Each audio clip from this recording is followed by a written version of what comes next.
Gusto ko lang maging masaya. Maraming beses ka nang nagmahal pero wala eh.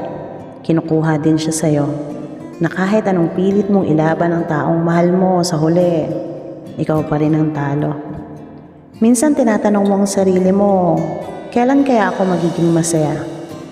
Isang araw, pinana ni Cupido ang puso mo. Pakiramdam mo siya na ang bubuo ng pangarap mo na maging masaya. Na siya yung taong gusto mong makasama habang buhay. Pero paano kung may hadlang? At ang hadlang pa ay yung taong mahal mo rin, ang isa sa pamilya mo. Alam mong wala namang masamang intensyon sa yung taong nagmamahal sa iyo at ramdam na ramdam mo kung gaano kanya kamahal. Sana lang dumating yung araw na matanggap din ng pamilya mo ang taong nagmamahal sa iyo dahil gusto nilang maging masaya ka sa taong walang hinangad na iba, kundi ang paligayahin ka.